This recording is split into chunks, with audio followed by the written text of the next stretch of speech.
કડદાકાંડ મામલે મહત્વના સમાચાર કે જે આમ આદમી પાર્ટી નેતા પ્રવીણ રામ સહિત 5 લોકો જેલ મુક્ત કોર્ટે જામીન આપ્યા બાદ જેલમાંથી બહાર આવ્યા હતા। રાજુ કરપડા પણ જેલમાંથી મુક્ત થયા। મોટી સંખ્યામાં આમ આદમી પાર્ટી કાર્યકર્તાઓ સ્વાગત માટે પહોંચ્યા। જેલની બહાર કાર્યકર્તાઓએ ભવ્ય સ્વાગત પણ કર્યું। સંવાદદાતા ઋષિ ફોનલાઈન પર જોડાઈ ગયા છે। ઋષિ, કડદાકાંડ મામલે આ સમાચાર કે જે આમ આદમી પાર્ટી નેતા પ્રવીણ રામ સહિત 5 લોકો જેલ મુક્ત થયા છે, ત્યારે શું હતો આ સમગ્ર મામલો? આપ નેતા પ્રવીણ રામ સહિત 5 લોકો હાલ અત્યારે જેલ બહાર આવ્યા છે અને જેલની બહાર તમામે તમામ આમ આદમી પાર્ટીના નેતાઓનું અને કાર્યકરોનું સ્વાગત કરવામાં આવ્યું હતું। રાજુ કરપડા ગઈકાલે જ જેલ બહાર આવ્યા હતા, જ્યારે બોટાદનો કડદા કાંડ સમગ્ર ગુજરાતને હચમચાવી દે તેવો બન્યો હતો।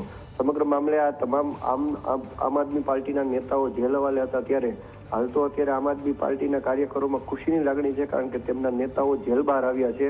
અને આજે જ રાજકોટમાં ઈસુદાન ગઢવી સહિત અને ગોપાલ ઇટાલિયા સહિતના નેતાઓએ તેમનું સ્વાગત કર્યું હતું અને તેમની સાથે આજે બેઠક પણ છે। જી બિલકુલ, ત્યારે આ બેઠકમાં ઋષિ કેવા પ્રકારે હવે આગળ આ મુદ્દે કોઈ જે આ મુદ્દો સામે આવ્યો છે કડદાકાંડમાં, શું એમના તરફથી હવે આગળ કોઈ પ્રવૃત્તિ કરવાનો પ્રયાસ થઈ શકે? કેમ કે બેઠક જે છે એમાં કેવા પ્રકારે ચર્ચા થઈ શકે?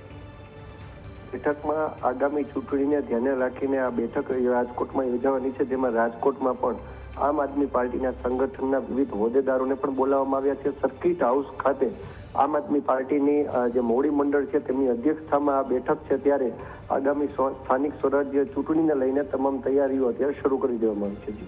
આભાર ઋષિ, માહિતી આપવા બદલ।